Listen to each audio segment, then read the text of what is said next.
एक विशेष बातमी आपण बघूया। माझ्या मुलाला खोट्या गुन्ह्यांमध्ये गोवलं जातंय असा आरोप निलेश गायवळच्या आईवडिलांनी केलेला आहे। निलेश आणि सचिनला राजकारणात जायचं होतं, त्यामुळे विरोधकांनी त्यांना अडकवण्याचा घाट घातल्याचा आरोप त्यांनी केलेला आहे। निलेशच्या आईवडिलांनी न्यूज 18 लोकमतला विशेष मुलाखत दिली आणि यावेळेला त्यांनी हे आरोप केलेत।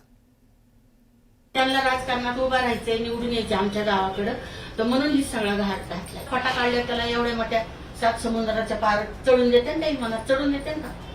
खोटा इजा काढल्या, 12 फ्लॅट पिस्तूल लावून घेतल्यात। अहो 12 फ्लॅट पिस्तूल लावून घेऊस तर कोण लोक झोपलीत का सगळी? पुण्यातील कुख्यात गुंड निलेश गायवळ आणि त्याचा भाऊ सचिन गायवळच्या बचावासाठी आता त्याचं कुटुंब पुढे आलंय। निलेश गायवळवरचे सर्व आरोप त्याच्या आईनं फेटाळून लावले। गोळीबार प्रकरणानंतर निलेश गायवळ लंडनला पसार झाला, तर पोलिसांच्या चौकशीत खोट्या कागदपत्रांच्या आधाराने निलेश गायवळनं पासपोर्ट तयार केल्याचं समोर आलं। दरम्यान त्याचा भाऊ सचिन गायवळला शस्त्र परवाना देण्याची शिफारस गृहराज्यमंत्री योगेश कदम यांनी केल्याचं समोर आल्यामुळे एकच खळबळ उडाली। राजकारणात उभा राहायचंय, निवडून यायचे आमच्या गावाकडे, तर म्हणून ही सगळा घाट घातलाय। म्हणजे की त्यांनी उभाच राहू नये निवडणुकीला दोघा भावाने। ही गायवळ बंधू आहेत ना, ह्यांना कच्ची करायचे, ह्यांना वरमान काढून द्यायची नाही, म्हणून आता त्या धाकट्याला घेतला म्हणजे सरांना। ते सर नाही म्हणतात, पण ही लोक आहेत ना राजकारणावाली, अपोजिटवाली, ही असे जगून देणार त्यांना दोघांना, म्हणजे नीट राहूनच देणार। पासपोर्ट प्रकरणी निलेश गायवळ पुणे पोलिसांच्या रडारवरती आलाय। तसंच कोथरूड गोळीबार प्रकरणी पोलिसांनी त्याच्या विरोधात मकोका अंतर्गत गुन्हा दाखल केलाय। पण निलेश गायवळच्या आईनं हे आरोप फेटाळून लावले। अहो सर मोठे सराला तर ते नावच नको त्या गुन्हेगारीचं, खरं सांगते सरांना।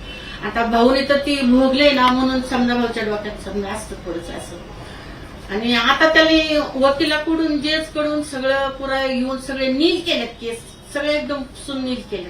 मग त्याला आता का वाटतं आज कसला गुन्हा टाकला परत त्याच्यावर, की त्यांनी 12 फ्लॅट पिस्तूल लावून घेतल्यात। अहो 12 फ्लॅट पिस्तूल लावून घेऊस तर कोण लोक झोपलीत का सगळी? तुम्ही कुठे गेलतात? आता जी बघितले ते तू कुठे गेलतात? निलेश गायवळ लंडनला पसार झाल्याच्या आरोपाचंही त्यांनी खंडन केलंय।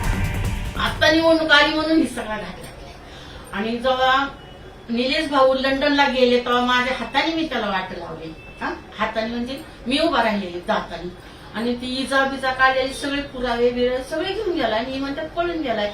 इजा खोटा काढला, इजा खोटा काढल्या त्याला एवढ्या मोठ्या 7 समुद्राच्या पार चढून देते ना, मनात चढून येते ना।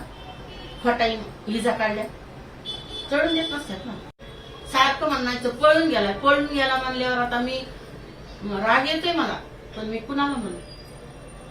पळून नाही गेलेला तो रीतशीर ही काढला, इजा काढला त्याने रीतशीर दोघा तिघांचा पासपोर्ट।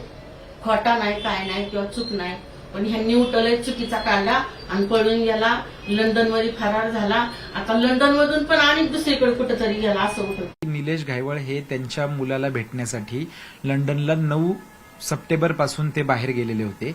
ते बाहेर असताना हा इकडे गुन्हा रोड रेज मधनं झालेला आहे। रस्त्यामध्ये कोणीतरी 2 गटाची भांडणं झाली, त्यातल्या एका माथेफिरू गटाने दुसऱ्याला गोळ्या मारल्या अशी त्यांची केस आहे।